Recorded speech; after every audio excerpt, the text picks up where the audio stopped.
आज के लेक्चर में हम लोगों ने जो टॉपिक पढ़ना है वो है एलिमेंट्री रो ऑपरेशंस। रो ऑपरेशंस क्या होते हैं उनके बारे में हम लोगों ने आज के लेक्चर में डिस्कस करना है। और उसके बाद मैट्रिसेस के ऊपर नेक्स्ट जो है वो इन रो ऑपरेशंस का जो है यूज़ पढ़ेंगे। सबसे पहले बात करते हैं रो ऑपरेशंस की कि कौन से रो ऑपरेशन जो हम लोगों ने पढ़ने हैं जो मैट्रिसेस के ऊपर जो यूज़ कर सकते हैं। वो रो ऑपरेशन पढ़ने के लिए या समझने के लिए एक एग्जांपल यहाँ पे जो जो है वो एक सॉल्व की हुई है, उसको ज़रा देखें। उसको देख के आपको ज़रा आइडिया होगा कि रो ऑपरेशन एक्चुअली होते क्या हैं और कौन कौन से हैं। सबसे पहले तो यहाँ पे स्क्रीन पे देखें, आपको एक 3 × 3 ऑर्डर का आइडेंटिटी मैट्रिक्स जो है वो लिखा नज़र आ रहा होगा। ठीक है, उसके बाद नेक्स्ट जो है वो 3 मैट्रिसेस और लिखे हुए हैं। एक मैट्रिक्स का नाम E1 है, दूसरे का नाम E2 है और तीसरे का नाम E3 है। अब ये वाले जो 3 मैट्रिसेस हैं, इस आइडेंटिटी मैट्रिक्स के ऊपर जो है वो 3 डिफरेंट रो ऑपरेशंस लगाने के बाद जो है वो हमें मिले हैं। ठीक है, कौन कौन से रो ऑपरेशंस? अगर E1 की बात की जाए, जो कि पहला मैट्रिक्स है यहाँ पे इन 3 मैट्रिसेस में से, E1 हमें कैसे मिला है? यहाँ पे लिखा भी हुआ है, have been obtained from I3 by following operations. Overall 3 तरह के रो ऑपरेशंस है जो हम किसी मैट्रिक्स के ऊपर यूज़ कर सकते हैं जब कहीं रो ऑपरेशन यूज़ करने की बात होगी। वो कौन कौन से रो ऑपरेशंस हैं या उनको किस तरह यूज़ करना है, वो एक एग्जांपल के थ्रू यहाँ पे समझाया हुआ है। 3 रो ऑपरेशंस मैट्रिक्स जो I3 है, ये आइडेंटिटी मैट्रिक्स है, इसके ऊपर जो है वो लगाकर 3 डिफरेंट रो ऑपरेशंस हमें यहाँ बताया गया है कि किस तरह हम रो ऑपरेशन को जो है वो यूज़ कर सकते हैं। पहला मैट्रिक्स जो है E1, वो एक रो ऑपरेशन लगाने के बाद मिला है मैट्रिक्स I3 से या आइडेंटिटी मैट्रिक्स से। कैसे मिला है? Interchange 2 rose of I3। जो आइडेंटिटी मैट्रिक्स है उसकी 2 रोज को हम चेंज अगर कर दें, कौन सी और वो हमारी अपनी मर्जी है जब हम रो ऑपरेशन यूज़ कर रहे होते हैं। फिलहाल यहाँ पे उन्होंने इन पर्टिकुलर क्या किया हुआ है, सेकंड एंड थर्ड रोज को क्या किया हुआ, इंटरचेंज किया हुआ है। तो आइडेंटिटी मैट्रिक्स की सेकंड रो कौन सी है, ये वाली, और थर्ड रो कौन सी है, ये वाली। इन दोनों को क्या कर दिया है, इंटरचेंज कर दिया है। मीन्स के थर्ड रो की जगह सेकंड रो लिख दी है और सेकंड रो की जगह थर्ड रो लिख दी है आइडेंटिटी मैट्रिक्स में जो रोज आ रही हैं दो। तो यहाँ से यह आपको ये नया मैट्रिक्स जो है वो E1 मिल गया है। यहाँ पे देख सकते हैं जो आइडेंटिटी मैट्रिक्स की थर्ड रो थी, वो जो बाद में मैट्रिक्स लिखा हुआ है उसकी सेकंड रो है, और जो आइडेंटिटी मैट्रिक्स की सेकंड रो थी, जो बाद में मैट्रिक्स E1 लिखा हुआ है, वो उसकी क्या बन गई है, थर्ड रो बन गई है। और पहली रो जो है वो दोनों मैट्रिक्स की क्या है, सेम ही है। तो ओवरऑल फिर क्या हुआ है, ये जो आइडेंटिटी मैट्रिक्स था इसकी सेकंड और थर्ड रो, इन दोनों को क्या कर दिया, इंटरचेंज कर दिया, इनकी पोजीशन को चेंज कर दिया है। चेंज करने के बाद एक नया मैट्रिक्स लिख दिया है, ये वाला जो भी लिखा हुआ है, जिसको हमने E1 का नाम यहाँ पे दे दिया है। तो E1 हमें मैट्रिक्स I3 से ही मिला है। जिस क्या कि हम लोगों ने एक रोज के ऊपर कुछ जो है वो वर्क किया है, रो ऑपरेशन यूज किया है। कौन सा रो ऑपरेशन यूज किया है, वो ये किया है कि 2 रोज को क्या कर दिया हम लोगों ने, इंटरचेंज कर दिया। इन जनरल कोई सी भी 2 रोज को हम चेंज कर सकते हैं जब हम लोगों ने मैट्रिक्स के ऊपर रो ऑपरेशन यूज करने हैं, अगर हमें ज़रूरत हो तो। फिलहाल यहाँ पे इन पर्टिकुलर जो है वो उन्होंने समझाने के लिए सेकंड और थर्ड रो को जो है इंटरचेंज किया था कि आपको पता चल सके किस तरह जब बात हो रही होगी कि सेकंड और थर्ड रो को चेंज करना है तो आप लोगों ने किस तरह उनको इंटरचेंज करना है।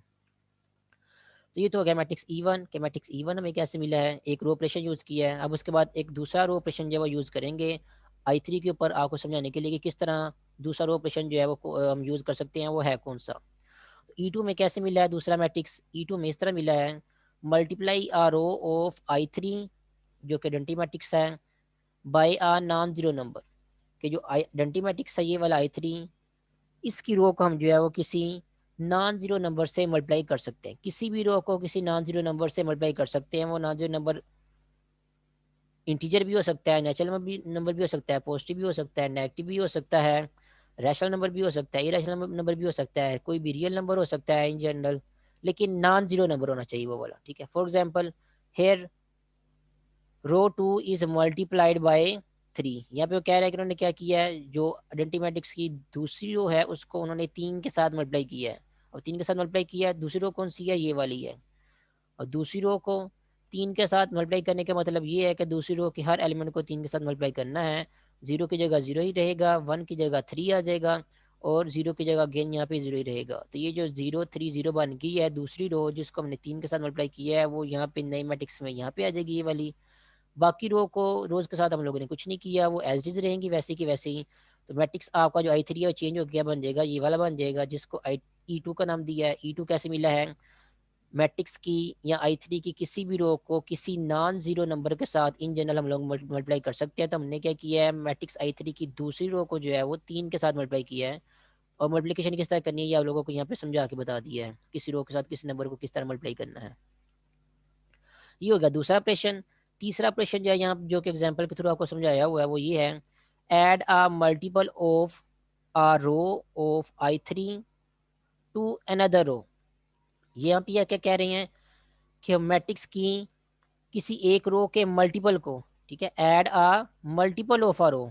मल्टीपल ऑफ जैसे हम कहते हैं मल्टीपल ऑफ 2 क्या है, तो आप कहते हैं 2 4 6। आपको कैसे मिले हैं, आपने 2 के साथ सॉरी मल्टीपल ऑफ 2 क्या है, 2 को किसी नंबर के साथ जो है वो अगर मल्टीप्लाई कर देते वो जो आपको जो नंबर मिलता है उसको मल्टीपल ऑफ 2 कहते हैं। ठीक है, फॉर एग्जाम्पल अगर यहाँ पे लिखा हुआ है 24, क्या ये मल्टीपल ऑफ 2 है या नहीं, आप लिख सकते कह सकते हैं हाँ ये मल्टीपल ऑफ 2 है, क्योंकि हम लिख सकते हैं इसको 2 × 12।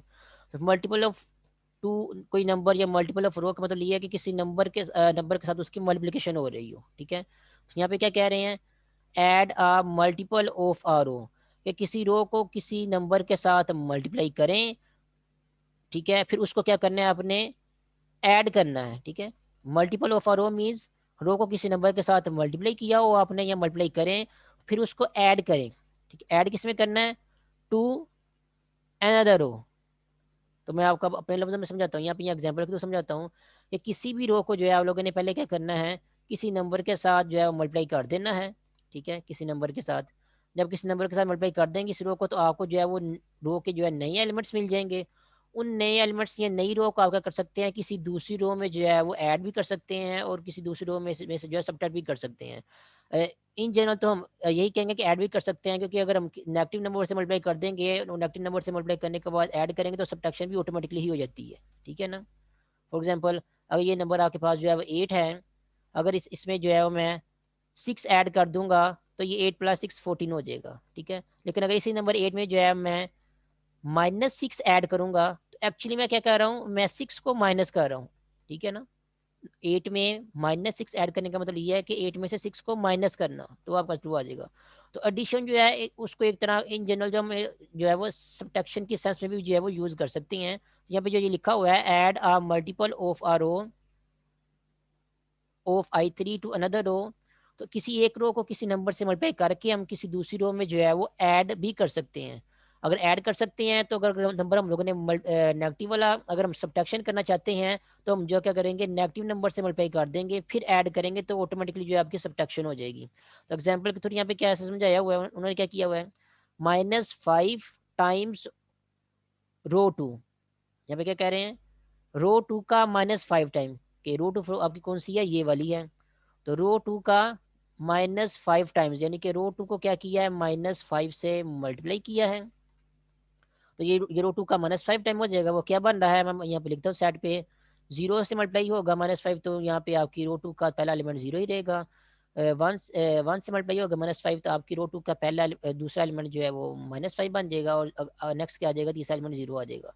तो ये जो आपको ये 3 एलिमेंट्स मिले हैं, ये कैसे मिले हैं, ये रो 2 को -5 से मल्टीप्लाई करने के बाद मिले हैं, या कह लो कि ये क्या है, ये रो 2 का -5 टाइम्स है। ठीक है, यही बात उन्होंने यहाँ पे लिखी हुई है, यहाँ पे जो E3 की यहाँ की बात हो रही है, -5 टाइम्स रो 2 को -5 से मल्टीप्लाई किया है, इज एडिड टू रो 3। उसको क्या किया है, फिर उसको रो 3 में ऐड किया है। ये था रो 2 का -5 टाइम, इसको अब क्या करना है, इसको रो 3 में ऐड करना है। ठीक है, इसको रो 3 में कैसे ऐड करेंगे, ये भी आपके पास एक 3 एलिमेंट्स हैं और ये भी आपके पास 3 एलिमेंट्स हैं, तो करस्पॉन्डिंग एलिमेंट्स में आप लोगों ने क्या करना है, ऐड करना है। तो पहला एलिमेंट -5 टाइम का पहला एलिमेंट कौन सा था, ये वाला 0। 0 को 0 में ऐड करेंगे तो आंसर आपके पास क्या आ जाएगा, 0 आ जाएगा। सॉरी, हम E3 की बात कर रहे हैं, यहाँ पे आएगा। उसके बाद -5 में जब हम 0 ऐड करेंगे तो आंसर आपके पास क्या आ जाएगा, -5 आ जाएगा। और 0 में जब हम 1 ऐड करेंगे तो आंसर हमारे पास क्या आ जाएगा, 1 आ जाएगा। तो यहाँ पे क्या किया है, किसी एक रो को किसी एक रो को, कौन सी रो, फिलहाल इन पर्टिकुलर दूसरी रो को किसी नंबर के साथ -5 या किसी और नॉन जीरो नंबर के साथ मल्टीप्लाई किया है, तो हमें ये वाला आंसर मिला। फिर उस आंसर को जो है किसी और रो में जो है वो, फॉर एग्जांपल तीसरी रो में जो है वो ऐड कर दिया है। ऐड करने के बाद हमें जो आंसर मिला है उसको जो है वो यहाँ पे लिख दिया है। ठीक है, बाकी जो एलिमेंट्स थे या रोज थी वो सेम वैसी की वैसी रहेंगी। ठीक है, क्यों वैसे की वैसे रहेंगी, हमने क्या किया है, रो 2 को किसी नंबर के साथ मल्टीप्लाई करके रो 3 में ऐड किया है, तो रो 3 में ऐड किया है, इसलिए रो 3 के एलिमेंट्स जो है वो ऐड होने के बाद वो चेंज हो जाएंगे यहाँ पे। बाकी जो रोज बच जाएंगी, फॉर एग्जाम्पल पहली और दूसरी बच गई हैं, वो वैसी की वैसी रहेंगी। तो ये आपको जो नया मैट्रिक्स मिलेगा, इसको E3 का नाम दिया है, ये भी एक रो ऑपरेशन यूज करने से जो है हमें मिला है। तो ओवरऑल 3 तरह के रो ऑपरेशन है जो मैंने पर्टिकुलरली आप लोगों को किसी मैट्रिक्स के ऊपर रो ऑपरेशन जो है लगा के समझाए हैं कि रो ऑपरेशन कौन सी है। पहला रो ऑपरेशन ये तो ये है कि हम किसी भी दो रोज को चेंज कर सकते हैं। यहाँ पे उन्होंने इन पर्टिकुलर जो है वो सेकंड और थर्ड रो को आपको चेंज करके बताया है। देखिए, अगर सेकंड और थर्ड रो को चेंज करें I3 की, तो हमें E1 मिलता है। ठीक है, दूसरा ऑपरेशन ये है कि हम किसी भी रो को जो है किसी भी नॉन जीरो नंबर से मल्टीप्लाई कर सकते हैं। तो यहाँ पे उन्होंने इन पर्टिकुलर क्या किया है, जो सेकंड रो थी उसको 3 के साथ मल्टीप्लाई करके आपको बताया। देखिए I3 की अगर सेकंड रो को 3 के साथ मल्टीप्लाई करें तो हमें ये वाला मैट्रिक्स मिलता है, जिसको उन्होंने E2 का नाम दिया हुआ है। थर्ड रो ऑपरेशन ये है कि हम किसी रो को किसी नॉन जीरो नंबर के साथ मल्टीप्लाई करने के बाद, ठीक है, वो नॉन जीरो नंबर पॉजिटिव भी हो सकता है नेगेटिव भी हो सकता है। ठीक है, मल्टीप्लाई करने के बाद किसी और रो में जो है वो ऐड कर सकते हैं। ठीक है, फॉर एग्जाम्पल उन्होंने क्या किया है, सेकंड रो को जो है -5 से मल्टीप्लाई करने के बाद उसको उन्होंने ऐड कर दिया है थर्ड रो में। तो यहाँ पे उन्होंने I3 की सेकंड रो को 5 से मल्टीप्लाई करने के बाद उसको जो है वो थर्ड रो में ऐड कर दिया, आपको ये वाला मैट्रिक्स मिल गया जिसको उन्होंने E3 का नाम दे दिया। तो ये वाले ओवरऑल 3 ऑपरेशन जो है हम किसी मैट्रिक्स के ऊपर जो है वो यूज कर सकते हैं। These operations on I three के ऊपर ये जो ऑपरेशंस हैं या किसी मैट्रिक्स के ऊपर ये जो ऑपरेशन आप लोग लगाए हैं, इन ऑपरेशंस को हम कहते हैं एलिमेंट्री रो ऑपरेशंस। ठीक है, यहाँ पे देखिए यहाँ पे यूज किसका हो रहा है, सिर्फ रोज का ही यूज हो रहा है। ठीक है, पहले ऑपरेशन में रोज क्या हो रहा है, रोज को इंटरचेंज किया था किसी भी दो रोज को। दूसरे ऑपरेशन में क्या किया था, किसी भी रो को किसी नॉन जीरो नंबर से मल्टीप्लाई किया था, इसमें भी रो इन्वॉल्व हो रही है। तीसरे ऑपरेशन में क्या था, किसी एक रो को किसी नॉन जीरो नंबर से मल्टीप्लाई करने के बाद किसी दूसरी रो में जो है वो ऐड किया था। ओवरऑल रोज ही यहाँ पे जो है वो इन्वॉल्व हो रही हैं, इसलिए इन ऑपरेशन ये कह लें कि ये ऑपरेशन जो है रोज के ऊपर ही लग रही हैं, इसलिए हम इनको कहते हैं ये क्या है, एलिमेंट्री रो ऑपरेशंस। ठीक है, and corresponding matrices E1 E2 and E3 जो आपको मैट्रिसेस मिलते हैं रो ऑपरेशन लगाने के बाद, जो भी मिले मैट्रिसेस आपको, उन मैट्रिसेस को हम कहते हैं एलिमेंट्री मैट्रिसेस।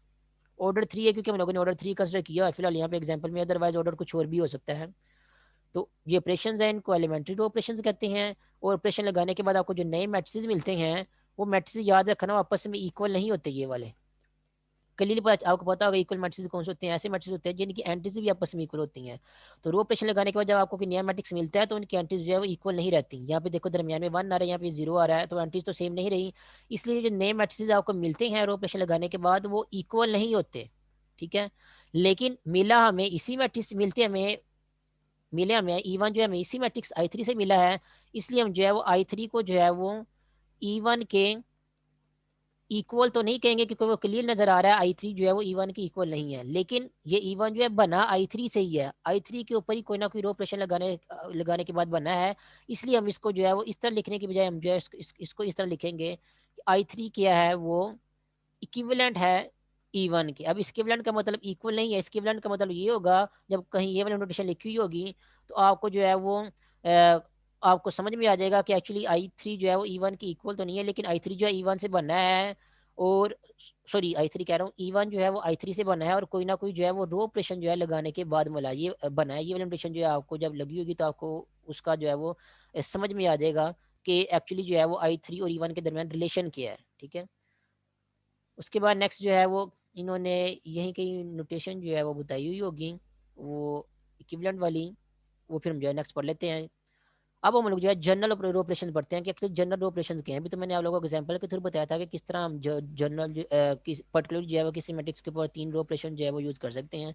अब जनरली जो है एलिमेंट्री रो ऑपरेशन को जो है हम पढ़ लेते हैं यहाँ पे कि एलिमेंट्री रो ऑपरेशन जो है वो कौन से होते हैं 3 इन जनरल, और किसी भी मैट्रिक्स के ऊपर हम जो है वो उनको अप्लाई कर सकते हैं। जरूरी नहीं कि हम लोगों ने उनको जो है वो आइडेंटिटी मैट्रिक्स के ऊपर ही अप्लाई करना होता है। ठीक है, तो पहला रो ऑपरेशन जो है वो ये है, interchange of any two rows, कि हम क्या कर सकते हैं, हम मैट्रिक्स की कोई भी रोज को जो है, कोई सी भी दो रोज को जो है वो आपस में इंटरचेंज कर सकते हैं, ठीक है। उसके बाद नेक्स्ट उन्होंने जनरली बताया हुआ है RIJ, मैं थोड़ा बढ़ा करके यहाँ पे लिखता हूँ R, उसके नीचे छोटा सा I और J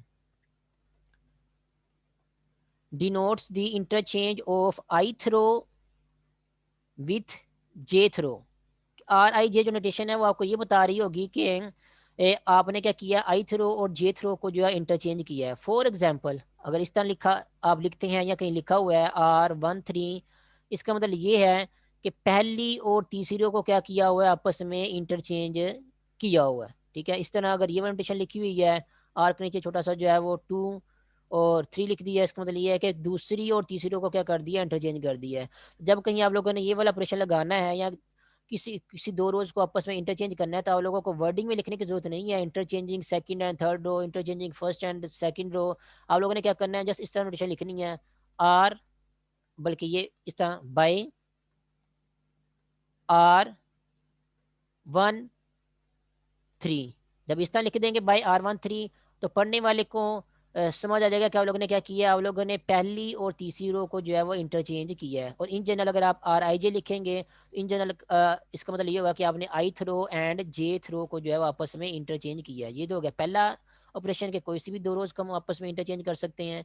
दूसरा ऑपरेशन ये है multiplication of a row of a matrix A by a non zero real और कम्प्लेक्स नंबर, कि हम किसी मैट्रिक्स की किसी भी रो को किसी भी नॉन जीरो नंबर के साथ जो है मल्टीप्लाई कर सकते हैं। तब अगर आप लोगों ने किसी रो को किसी नॉन जीरो नंबर के साथ मल्टीप्लाई करना है, तो आप लोगों ने वर्डिंग में आप लोगों को लिखने की जरूरत नहीं है मल्टीप्लाइंग रो 3 बाय -5 या -3 या +2, इस तरह आप लोगों को वर्ड में लिखने की जरूरत नहीं है। आप जस्ट इस तरह लिखेंगे notation wise bye let's say 3R3। इसका क्या मतलब होगा कि हमने क्या किया, जो थर्ड रो थी उसको 3 के साथ मल्टीप्लाई किया है, ठीक है। जैसा कि यहाँ पे जनरल लिखा हुआ है KRI denote that I th row is multiplied by K, और के आपके पास जो है नॉन जीरो नंबर होना चाहिए, ठीक है।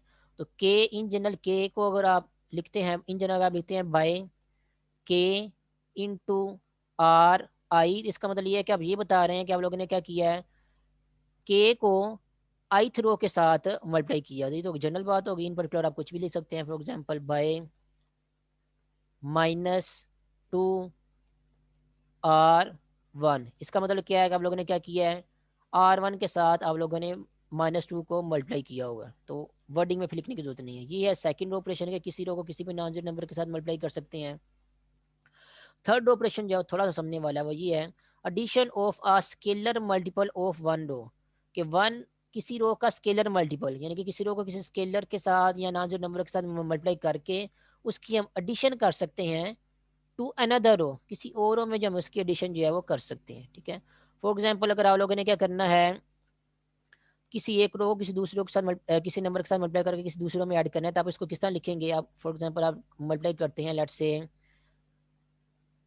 -2 को आप मल्टीप्लाई करते हैं R1 के साथ, ठीक है। फिर ये आपके पास ये जो नई रो आपको मिल जाएगी, इसको आप ऐड कर देते हैं रो R3 में, ठीक है। तो इस तरह लिखा होने का क्या मतलब होगा कि आप लोग क्या कर रहे हैं, R3 में ऐड कर रहे हैं, किसको ऐड कर रहे हैं, -2 को R1 के साथ मल्टीप्लाई करने के बाद आपको जो नई रो मिल रही है उसको आप क्या कर रहे हैं, R3 में ऐड कर रहे हैं, ठीक है। और इन जनरल यहाँ पे क्या लिखा हुआ है, RJ + KRI का क्या मतलब है, denotes that K times of row I, ये क्या है, K times of row I is added, यहाँ पे एडिशन का सिंबल लगा होता है, is added to J th row, उसको क्या किया हुआ है, जे थ्रो यानी कि RJ में ऐड किया हुआ है। ये तो जनरल बताया उन्होंने यहाँ पे। इन पर्टिकुलर अगर फॉर एग्जाम्पल यहाँ अगर कहीं लिखा हुआ है ये R2 + 7R3, इसका क्या मतलब है, आप लोगों ने क्या किया है, R3 को 7 के साथ मल्टीप्लाई किया है, वो जो नई रो मिली है उसको आप लोगों ने क्या किया है, ऐड किया है R2 में। तो अगर आप लोगों ने कोई ऐसा ऑपरेशन यूज करना है किसी एक रो का स्केलर मल्टीपल आप लोगों ने किसी और रो में ऐड करना है तो आप लोगों को साथ में लिख के बताने की जरूरत नहीं है कि आपने क्या किया है, रो 3 को 7 के साथ मल्टीप्लाई किया है और उसको फिर जो है वो R2 में ऐड किया है। इस तरह वर्डिंग में लिखने की जरूरत नहीं है, जैसे आप इस तरह लिख दें बाय R2 प्लस 7 R3। इसका मतलब यही होगा कि आप लोगों ने क्या क्या किया है, R3 को 7 के साथ मल्टीप्लाई मल्टीप्लाई करके उसका जो आंसर आ रहा है उसको R2 में ऐड किया है। और नंबर जिसके साथ आप मल्टीप्लाई कर रहे हैं वो पॉजिटिव भी हो सकता है और नेगेटिव भी हो सकता है, याद रखना, जस्ट नॉन जीरो होना चाहिए बस वो नंबर। उसके बाद नेक्स्ट यहाँ पे है let A B N M cross N matrix. General बात हो रही है, N M cross N matrix B is called row equivalent to A if B is obtained from A by performing a finite sequence of elementary row operations on A. We write B is equivalent row equivalent to A to denote B is row equivalent to A. अब ये वही बात यहाँ पे की है जो मैंने आपको पहले बताई थी कि यहाँ पे कह रहे हैं कि अगर आप किसी मैट्रिक्स के ऊपर कोई finite number of row operation लगाते हैं, चाहे आप एक ऑपरेशन लगाएं, चाहे दो ऑपरेशन लगाएं, चाहे तीन ऑपरेशन लगाएं, चाहे 10 ऑपरेशन लगाएं, किसी एक मैट्रिक्स के ऊपर आप जब कोई रो ऑपरेशन लगाते हैं, finite number of row operation लगाते हैं, जब आपको जो नया मैट्रिक्स मिलता है रिजल्ट रिजल्ट में हर बार, उस मैट्रिक्स को हम कहते हैं वो क्या है, रो इक्विवेलेंट है। ठीक है, यहाँ पे लिखा है मैट्रिक्स बी जो कि आपको मिलेगा ए के ऊपर जो है वो finite number of row operation लगाने के बाद आपको जो मैट्रिक्स बी मिलेगा, उस मैट्रिक्स बी को हम कहेंगे वो क्या है, रो इक्विवेलेंट है टू मैट्रिक्स ए, जो कि ओरिजिनल मैट्रिक्स होगा। ठीक है, और इसको लिखेंगे कैसे, इसको लिखेंगे बी जो है वो रो इक्विवेलेंट है ए के, क्योंकि बी जो है ए के ऊपर जो है वो रो ऑपरेशन लगाने के बाद जो है हमें मिला है। ठीक है, और साइड चेंज भी हो सकती है यहाँ पे इनकी, आप जो है वो इस तरह भी लिख सकते हैं A is row equivalent to B, और ये किस तरह मिला आपको, रो ऑपरेशन लगाने के बाद मिला है। तो ये नोटेशन आप लोगों ने यूज करनी है, याद रखना इक्वल का सिंबल आप लोगों ने नहीं लगाना जब भी आप लोगों ने जो है रो ऑपरेशन जो है वो लगाने हैं। जैसा कि यहाँ पे पहली एग्जांपल की तरफ मैं चलता हूँ, I3 के ऊपर आप लोगों ने कोई रो ऑपरेशन लगाया, आपको जो है वो E1 मिल गया, तो ये आप लिखेंगे यहाँ पे I3 इज, यहाँ दूसरे लफ्ज में ये कहें तो E1 आपको मिला, तो आप ये कह लें E1 is row equivalent to I3 के E1 आपको कैसे मिला है, I3 के ऊपर कोई ना कोई रो ऑपरेशन लगाने के बाद मिला है। चाहे आप एक ऑपरेशन लगाएं आपको एक मैट्रिक्स मिल जाएगा, अब उसके बाद नेक्स्ट जो है वो इस मैट्रिक्स के ऊपर अगर आप जो है एक और रो ऑपरेशन लगाएंगे तो आपको इसके बाद एक और मैट्रिक्स मिल जाएगा, वो जो एक और मैट्रिक्स मिलेगा उसके ऊपर आप एक और रो ऑपरेशन लगाएंगे तो आपको फिर एक और मैट्रिक्स मिलेगा। तो जितने भी मैट्रिक्स ये आपको सारे मिलते जा रहे हैं ये वाले, ये सारे के सारे क्या हैं, अपने जो पीछे वाले इनके जो मैट्रिक्स हैं उनके क्या है, रो इक्विवेलेंट है। ठीक है, ओवरऑल जो स्टार्ट वाला मैट्रिक्स है उसके भी रो इक्विवेलेंट होंगे। ठीक है, अपने पीछे जैसे आप अगर कहीं इस तरह लिखा हुआ हो x is equal to Y is equal to Z is equal to R, तो x y के इक्वल है, y z के इक्वल है, तो z भी x के इक्वल है। ठीक है, इस तरह z r के इक्वल है तो r भी x के इक्वल है, r भी y के इक्वल है, क्योंकि दरमियान में ये सिंबल आ रहा है ये वाला, सभी के आपस में सेम रिलेशन से। इसी तरह अगर एक मैट्रिक्स जो है वो a रो इक्विवेलेंट है दूसरे मैट्रिक्स के, दूसरा मैट्रिक्स जो है रो इक्विवेलेंट है तीसरे मैट्रिक्स के, तो तीसरा मैट्रिक्स भी रो इक्विवेलेंट है ए के। ठीक है, तीसरा मैट्रिक्स बी के तो रो इक्विवेलेंट है, वो ए के भी रो इक्विवेलेंट है। इस तरह सी रो इक्विवेलेंट है डी के, तो डी सी जो रो इक्विवेलेंट है डी के, तो डी भी रो इक्विवेलेंट है सी के, डी रो बी के भी रो इक्विवेलेंट है और ए के भी रो इक्विवेलेंट है। इस तरह तो इस तरह आप जो है वो सभी को जो है वो लिंक कर सकते हैं रो इक्विवेलेंट के साथ। लेकिन याद रखना रो इक्विवेलेंट का की नोटेशन आप लोगों ने तब यूज़ करनी है जब आप मैट्रिसेस के ऊपर जो है वो रो ऑपरेशन यूज़ कर रहे हों, क्योंकि जब भी आप कोई भी ऑपरेशन यूज़ करते हैं आपने नोट किया होगा कि आपका मैट्रिक्स जो है वो चेंज हो जाता है, तो जब चेंज हो जाए या उसकी एंट्रीज जो चेंज हो जाए फिर मैट्रिक्स आपका कभी भी जो है वो इक्वल भी नहीं रहेगा उस केस में। उसके बाद नेक्स्ट डेफिनेशन है echelon and reduce echelon form of a matrix की, कि मैट्रिक्स की echelon and reduce echelon form जो है वो होती क्या है। वो डेफिनेशन पढ़ने से पहले आपको थोड़ा सा मैं एग्जांपल के थ्रू बताता हूँ कि एशेलोन एंड रिड्यूस एशेलोन फॉर्म जो है मैट्रिसेस की होती क्या है। उसके बाद फिर प्रॉपर्ली जो है जो डेफिनेशन लिखी हुई है इनकी वो पढ़ेंगे, फिर आपको उसकी डेफिनेशन की जो है वो आसानी से थोड़ी सी जो है वो समझ आ जाएगी यहाँ पे किस तरीके से उन्होंने डेफिनेशन को जो है वो बताया है echelon and reduce echelon form की। तो एग्जाम्पल के थ्रू सबसे पहले मैं करता हूँ, पहले जो एग्जाम्पल यहाँ पे की हुई है उन्हीं को देख लेते हैं। यहाँ पे इस मैट्रिक्स को देखिए, ये जो मैट्रिक्स दो लिखे हुए हैं, एक मैट्रिक्स ये लिखा हुआ है और एक मैट्रिक्स ये लिखा हुआ है। और इस मैट्रिक्स में आप नोट करें तो उन्होंने कुछ चेंज करके आपको शो कराया हुआ है कि उन्होंने कुछ ये स्टेज टाइप की जो है वो यहाँ बनाई हुई है, ये वाली, यहाँ पे भी और यहाँ पे भी। ये क्या समझाने के लिए बताई बनाई हुई है स्टेज टाइप की, ये जैसे आपको ये समझाने के लिए बताई हुई है कि देखें कि इनके नीचे क्या आ रही हैं, सारे के सारे एंट्रीज जो है वो जीरो आ रही हैं, ये वाली, ठीक है। यहाँ पे भी आ रही हैं और यहाँ पे भी आ रही हैं। तरतीब थोड़ी सी डिफरेंट होने की आ रही है जीरोस की, लेकिन जो भी इन्होंने स्टेज सब की बनाई हुई है उनके नीचे ही जीरो आ रहे हैं, ठीक है। पहली बात तो ये होगी। दूसरी बात अब वो नोट करें कि इस मैट्रिक्स में ऐसी रो जिसकी सारी की सारी एंटी जीरो हैं, जिसको हम जीरो रोज भी बोलते हैं, वो एंड पे हैं, यहाँ पे भी और यहाँ पे भी। एक बात ये वाली नोट कर लें। और उसके अलावा एक बात और नोट करें कि ये जो स्टेज उन्होंने बनाई हुई है, इससे आपको क्या जो है वो आइडिया मिल रहा है, इससे आपको आइडिया मिल रहा है कि हर रो, पहली रो में क्या देखें, पहली रो के अगर आप एलिमेंट्स की तरफ देखें तो उसका पहला नाम जो एलिमेंट कौन सा आ रहा है, ये वाला आ रहा है। उसके बाद जब आप दूसरी रो की तरफ जाएंगे तो उसका जो पहला नॉन जीरो एलिमेंट आ रहा है वो ये वाला आ रहा है, और उसमें क्या खास बात है कि वो पिछली, उससे जो पिछली रो है उसके नॉन जीरो एलिमेंट से आगे लिखा हुआ है, ठीक है।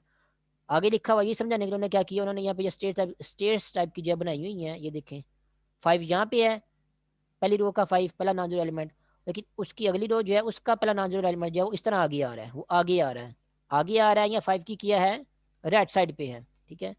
उसके बाद नेक्स्ट अगली रो का कोई नॉन जीरो एलिमेंट था ही नहीं, इसलिए उन्होंने यहाँ पे स्टेज को जो है खत्म कर दिया। इसको देखें, पहली रो का पहला नॉन जीरो एलिमेंट यहाँ पे जो है वो पहले नंबर पे ही आ रहा है, यहाँ पे दूसरे नंबर पे आ रहा था, यहाँ पहले नंबर पे आ रहा है, उससे कोई फर्क नहीं पड़ता, ठीक है। उसके बाद नेक्स्ट जब अगली रो की बारी यही है, तो अगली रो का पहला नॉन जीरो एलिमेंट कौन सा है, वो 1 है। वो कहाँ किस पोजीशन पे आ रहा है, वो जो पिछले वाली रो थी उसका जो पहला नॉन जीरो एलिमेंट ये वाला था, उससे जो है वो कहीं आगे ही आ रहा है, या उसकी राइट हैंड साइड पे ही आ रहा है, ठीक है। उसके बाद नेक्स्ट आगे अगर आप और आगे वाली रो की तरफ चलते हैं तो आगे अगली आने वाली जो रो है, जो कि तीसरी रो है, उसका पहला नॉन जीरो एलिमेंट जो है वो ये वाला है। वो कहाँ पे आ रहा है, वो उससे जो पीछे वाली रो थी उसके पहले नॉन जीरो एलिमेंट से आगे की तरफ ही आ रहा है, या राइट हैंड साइड पे आ रहा है, तो एंड आ गया, फिर मैट्रिक्स क्या हो गया आपका, खत्म हो गया ये वाला। तो आपने कुछ बातें नोट की होंगी इन मैट्रिक्स में कि इनमें क्या खास बात आ रही है, कि इनमें अगर कोई रो जिसकी सारे के सारे एलिमेंट जीरो हैं, जिसको हम जीरो रो बोलते हैं, वो अगर आ रही है तो वो क्या आ रही है, एंड पे आ रही है, यहाँ पे भी और यहाँ पे भी। और जितनी उसके अलावा जितनी भी रोज है जिनमें जो है वो सारे के सारे एलिमेंट जीरो नहीं है, कोई ना कोई एक एलिमेंट नॉन जीरो आ रहा है, उनकी तरतीब इस तरह है कि जो पहली रो है उसका पहला नॉन जीरो एलिमेंट जो है वो जहां पे भी है, उससे जो आने वाली रो है उसका पहला नॉन जीरो एलिमेंट जो है पिछली रो से जो है वो आगे ही है।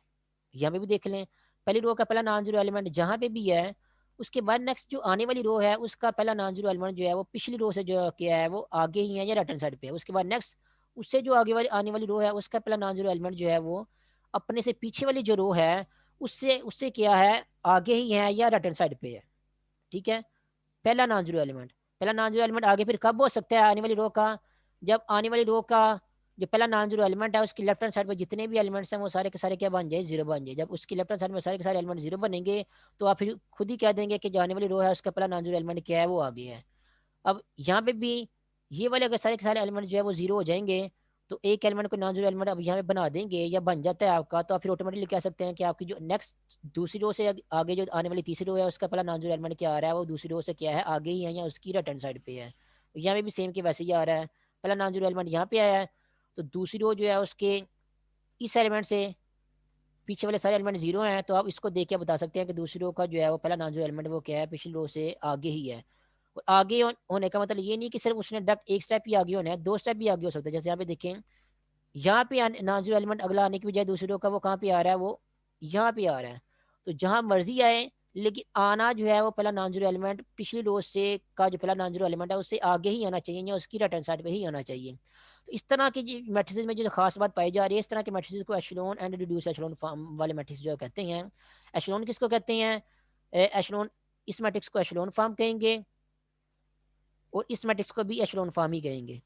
लेकिन इस मैट्रिक्स को हम जो है वो रिड्यूस एशलोन फॉर्म भी कहेंगे। वो क्यों कहेंगे कि इन दोनों में फ़र्क चेक करें, दोनों में कंडीशन तो सेम तरह की आ रही हैं, फ़र्क क्या आ रहा है कि यहाँ पे जो पहला नॉन जीरो एलिमेंट आ रहा है हर रो में वो कोई भी नॉन जीरो नंबर है, लेकिन यहाँ पे जो पहला नॉन जीरो नंबर आ रहा है वो फिक्स 1 ही आ रहा है, सेम 1 ही आ रहा है, ठीक है। यहाँ पे सेम 1 ही आ रहा है, यहाँ पे 5 था और यहाँ पे 9 था। तो पहला नॉन जीरो एलिमेंट हर रो में जो है वो कोई ना कोई नॉन जीरो नंबर आ रहा है, तो और यहाँ पे पहला नॉन जीरो एलिमेंट जो है वो भी कोई ना कोई नॉन जीरो नंबर आ रहा है, लेकिन वो फिक्स नंबर 1 ही आ रहा है। तो जब आपका पहला नॉन जीरो एलिमेंट हर रो का फिक्स 1 ही आए तो उसको हम जो है वो रिड्यूस एशेलॉन फॉर्म कहेंगे। और उसके अलावा अगर आपका पहला नॉन जीरो एलिमेंट है कोई जो है वो कोई भी नॉन जीरो नंबर आ रहा हो उसको हम एशेलॉन फॉर्म कहेंगे। तो ये दोनों ही जो है ये भी एशेलॉन फॉर्म है और ये भी एशेलॉन फॉर्म है, क्योंकि दोनों में ही जो है वो पहला नॉन जीरो जो है नंबर जो है वो कोई ना कोई नंबर जो है वो आपके पास आ ही रहा है। लेकिन अगर आपका पहला नॉन जीरो नंबर कोई फिक्स 1 आ जाए तो उसको हम जो है उसके नाम को जो है मजीद हम जो है वो अपडेट कर देंगे, उसको हम जो है रिड्यूस एशेलॉन फॉर्म कहेंगे। सॉरी, रिड्यूस एशेलॉन फॉर्म में एक और कंडीशन है कि पहला नॉन जीरो एलिमेंट जो है वो 1 हो और 1 हो उसके ऊपर वाले एलिमेंट भी सारे के सारे क्या हो वो 0 हो। यहाँ पे देखें, यहाँ पे जो पहला नॉन जीरो एलिमेंट 9 है इसके ऊपर वाला एलिमेंट 0 नहीं है, ठीक है। तो लेकिन रिड्यूस एशेलॉन फॉर्म में क्या होता है, पहला नॉन जीरो एलिमेंट 1 हो और उसके ऊपर वाले एलिमेंट भी जो है 0 हो। तो एशेलॉन और रिड्यूस एशेलॉन फॉर्म में जो है दो चीज़ों का फ़र्क है। एशेलॉन फॉर्म में क्या है कि जस्ट नॉन जीरो एलिमेंट जो है वो पिछली रो के जो नॉन जीरो एलिमेंट से आगे होना चाहिए। वो एलिमेंट चाहे जो मर्जी हो, चाहे वो 5 हो, चाहे वो सारे के सारे क्या हो 1 ही हो, उससे कोई फ़र्क नहीं पड़ता, ठीक है। ये भी एशेलॉन फॉर्म है और ये भी एशेलॉन फॉर्म ही है, क्योंकि पहला नॉन जीरो एलिमेंट जो हर आने वाली रो का जो है पिछली रो से क्या आ रहा है, आगे ही आ रहा है। तो ये एशेलॉन फॉर्म ही है। लेकिन सिर्फ ये वाली जो है वो रिड्यूस एशेलॉन फॉर्म है, ये वाली जो है रिड्यूस एशेलॉन फॉर्म जो है वो नहीं है। क्यों नहीं है? क्योंकि इसमें हर नॉन जीरो एलिमेंट जो है वो आने वाली रो का जो है पिछली रो से आगे ही है, और उसके अलावा जो नॉन जीरो एलिमेंट पहला आ रहा है उसके ऊपर वाले एलिमेंट भी क्या हैं वो 0 आ रहे हैं। इसलिए इस मैट्रिक्स को हम जो है वो क्या कहेंगे, रिड्यूस एशेलॉन फॉर्म कहेंगे। इसको जो सिंपली जो है हम एशेलॉन फॉर्म का हम कहेंगे। अब आते हैं डेफिनेशन की तरफ। ये जो बातें मैंने आपको एग्जाम्पल को तो समझाई हुई है, यहाँ पे उन्होंने वर्डिंग में लिखी हुई हैं। उम्मीद है अब आपको इसकी समझ आ जाएगी। An M cross N matrix is said to be row echelon form और an echelon form. Row echelon form भी कह सकते हैं और सिंपली एशेलॉन फॉर्म भी कह सकते हैं मैट्रिक्स की। कि किसी मैट्रिक्स को हम जो है वो कहेंगे कि वो एशेलॉन फॉर्म में है, कब कहेंगे, जब पहली कंडीशन ये हो all non zero rows are above any zero rows, कि जितनी भी नॉन जीरो रोज हैं वो क्या हों, वो जीरो रोज के ऊपर हों। या दूसरे लफ्ज़ हम ये कह सकते हैं कि जितनी भी जीरो रोज हैं वो सारी की सारी क्या हो, वो एंड पे हों।